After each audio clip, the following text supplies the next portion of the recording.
Hey guys, welcome back.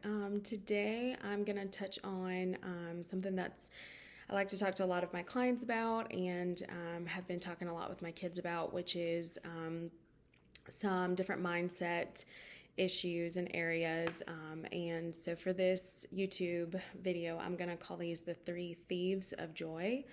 I think there are many more than this, but I wanted to touch on these really important ones. And so I'm going to break them down one by one, but the three thieves of joy for this video that we're going to talk about are resentment, comparison, and our ego or false narratives.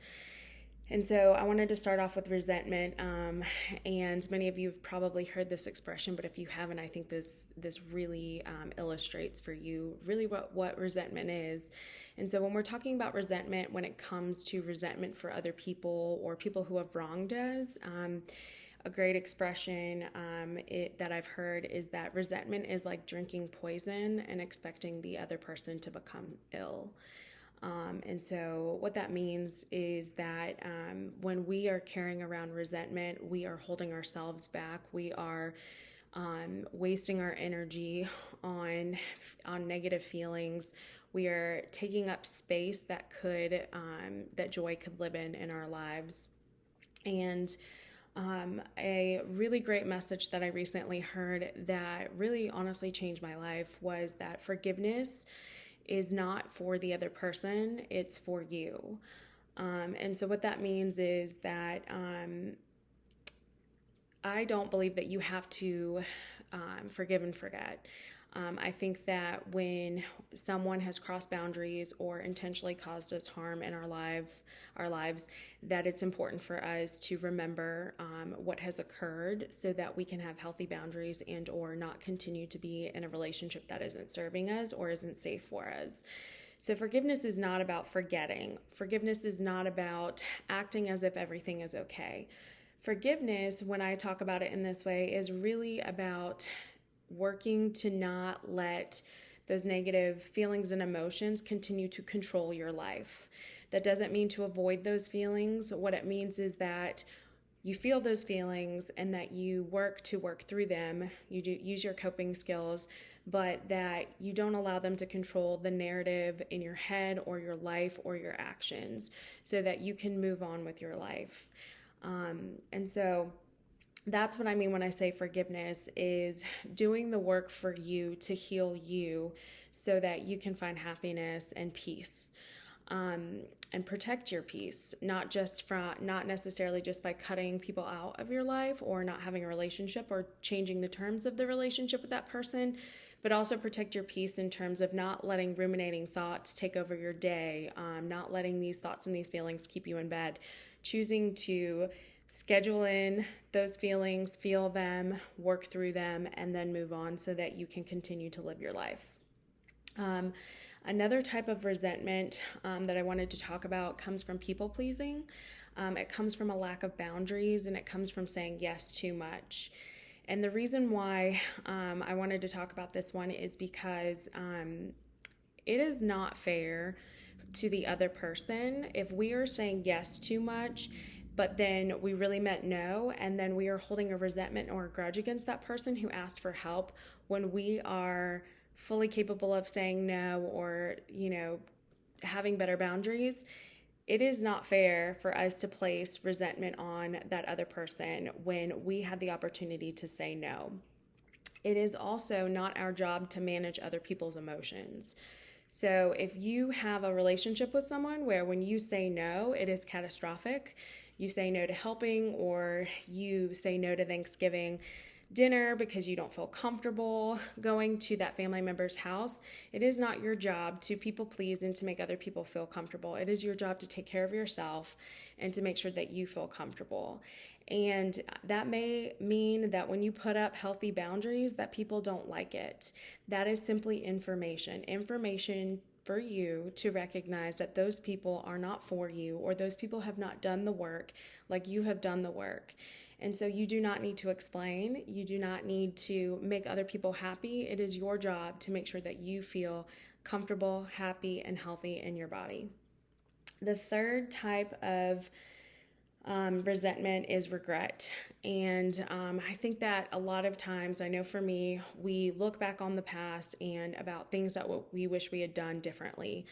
And I think that that's healthy in some capacities. But I think that looking back to the past and wishing that we could change it when we can't, when we absolutely, there's no way to do that, is not helpful. It is a waste of time. And so I think that one way that we can work through regret is by letting that go, but also by looking at how does that show up now for me? How does this feeling of regret show up for me now?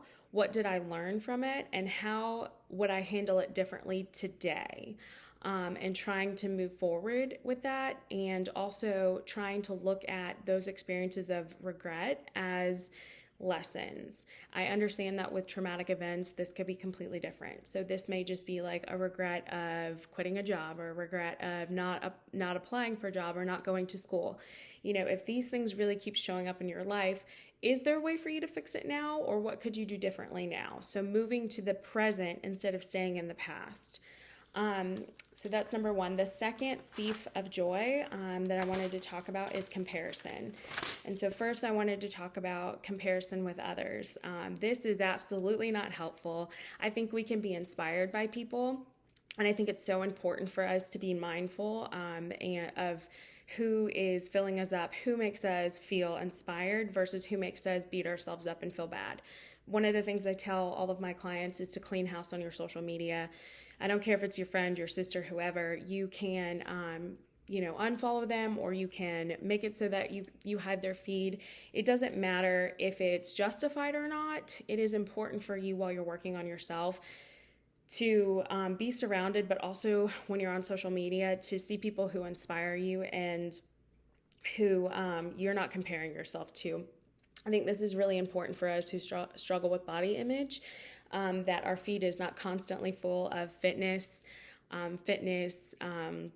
models and people who have devoted their entire lives to fitness.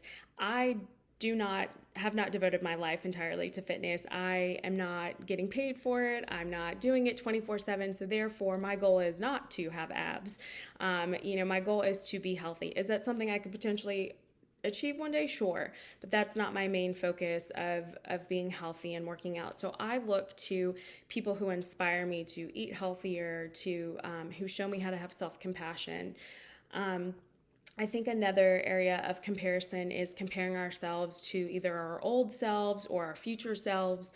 And what I mean by that is I know that I do this a lot, where I get really upset with myself when I get triggered, thinking that oh my gosh, why is this still showing up for me?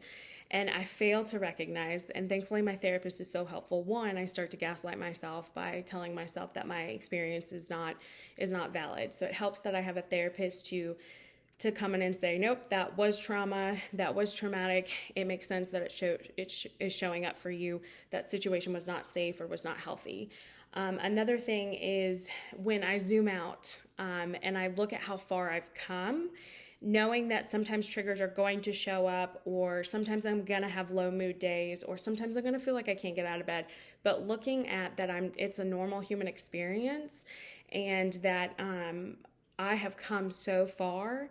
And then also another thing that I really like to do when I'm zooming out, and I talk with my clients about this, is when we're going through really difficult times, it can be really easy to compare ourselves to other people or another time in our life. But what I like to also do is take a step back, zoom out, and to ask myself, have I survived worse? And the answer so far has been yes. I have been through worse scenarios than what I'm currently dealing with now. And what I do is I'm not silver lining it. I'm not invalidating my feelings. What I'm saying is that I recognize this is hard in this moment. I've been through worse and survived worse. So I know that I have the strength and the resilience to get through this. It just feels very heavy and very big right now, but I know that feelings are passing. I know that I am not my feelings, and my feelings are not me. And I know that they are temporary. And I also know that there's some lesson in here, or there's some growth that's going to happen, but I've been through worse, so I know that I can survive this. It's a really great grounding technique I use. And then the third thief of joy that I wanted to talk about is this making assumptions or a false narrative. This comes into play a lot when we think that people are mad at us, when we think that people don't like us, when we think that people are judging us. Studies have shown that people are not thinking about us. They're thinking about themselves. The same way that you show up to a new job with insecurities about people liking you or about doing a good job is the same way that the person who's been there for 10 years is showing up, trying to do a good job, hoping that the new people like them as well, or thinking about their career goals or thinking about their day. This is really helpful when you have kind of a run-in with someone, to remind yourself when you start to say, what did I do? Is that person mad at me? Even if you have some kind of reason to believe that they're mad at you, remind yourself that the majority of the time, one, conflict is not about the thing that's going on, but two, remind yourself that that person has a huge, big life outside of little old you. And so they could have got in an argument with their spouse this morning. It could have been a really stressful morning dropping off their kids. They could, their kids could have been having tantrums. Someone could have died in their life, or they could be dealing with sickness. They could not feel well. They could be on the radar at work, or they could think that other people are mad at them, or there's tension. They could think that there's tension from you. So often what is helpful is to address that, is to say, hey, I know, and this takes being vulnerable, but to say to this person, hey, is there something going on with us? I just felt some tension. I wanted to check in. The majority of the time, you're going to get, oh no, I'm so sorry. I had all this other stuff on my mind, or I'm just really tired this morning, or, I'm not feeling well, or no, I'm dealing with some conflict with someone else. And that can really help to ground us, to remember that not everything is about us. And that people are often reacting, from their own stuff that's going on. Even if someone treats you poorly, to remember not to take it personally. That is one of the greatest lessons that I've learned, and learned that from the 4 Agreements, which is a great book. It's a great short book, but don't take things personally.